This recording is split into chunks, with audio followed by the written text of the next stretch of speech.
Today I want to talk about something that many of us experience, especially as we reach our 40s and beyond.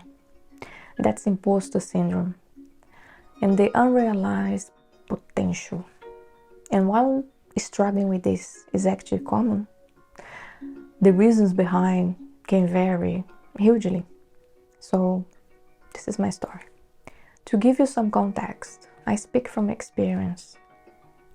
My upbringing was challenging, to say the least. I grew up experiencing and witnessing different forms of abuse until I was 17. This led me to a healing journey that has really taken most of my life, to be honest. And on top of that, I am neurodivergent, but I only realized that I was on the autism spectrum in my early 40s. Being raised as a neurotypical meant that I had no special accommodations for my struggles, really, only criticism and sometimes even ridicule. For years as a child, I fantasized about being adopted by another family, a family that looked like they were safe and they were like kind to each other. Then one day as a teenager, I came across the book from Louise Hay. It was my entry level to personal development. But I wasn't driven by some enlightened pursuit of self-betterment. No. It was anger that pushed me forward. Anger from being silenced, from being told that until I was 18 I was not even a person. I wasn't allowed to voice my needs, really, without receiving any form of ridicule or punishment. And so I started my journey into personal growth, but not because I wanted to raise above, but because I wanted to prove them wrong. Yeah, not pretty. I wanted to prove the people who predicted that I would end up in the streets, whose low expectations were projecting to me from young age, that I wasn't really a piece of garbage.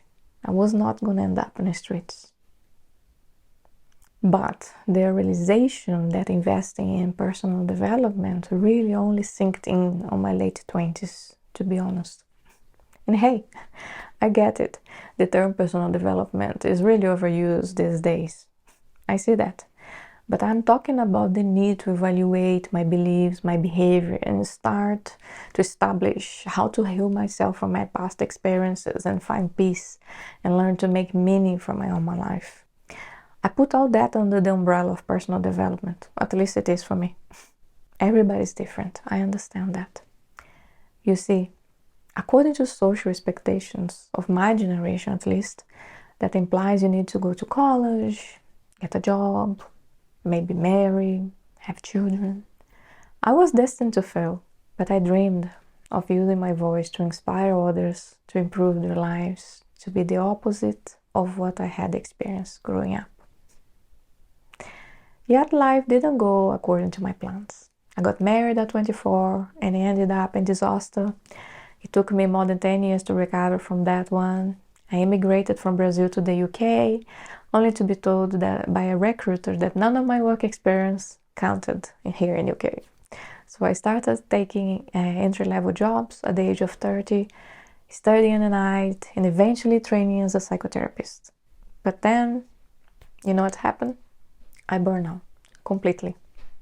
And this burnout actually became a turning point that led me to explore the struggles I had faced throughout my life and realizing that actually I am neurodivergent. It was a revelation that came with its own set of challenges. I realized that the path I was on, becoming a psychotherapist, might not be the right one for me after all. So I stepped away, and even though it meant letting go of a dream. For years I continued working in jobs unrelated with my passions, dealing with life changes, health issues. My dreams just faded. When the pandemic hit and I lost my job due to organization restructuring, I found myself asking, what's happened with my dreams? I felt too old, too tired. Menopause had taken its toll, and I wondered if I had missed my chance. Now, I'm not here as an expert, but as someone who has lived through a lot. Imposter syndrome has been a recurring theme in my life. The fear of not being good enough, of never realizing my potential. has always haunted me. And I know I'm not alone in this. Society doesn't really make it easier, especially for women. By some standards, I might be seen as a failure. But by others, I have built a remarkable life. Everybody's different, and it's important to acknowledge that people's journeys will look different, and that's okay, obviously.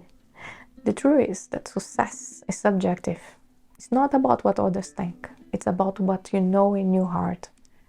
Only you can decide if you have the fire to keep pursuing your dreams or if you have done enough.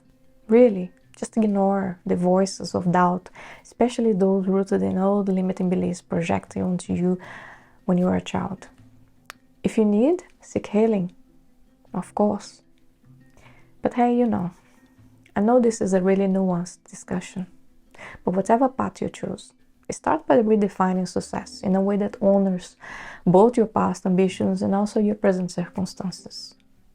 Avoid the trap of constant self-judgment.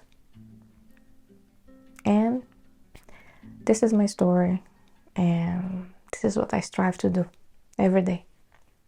Thanks for watching.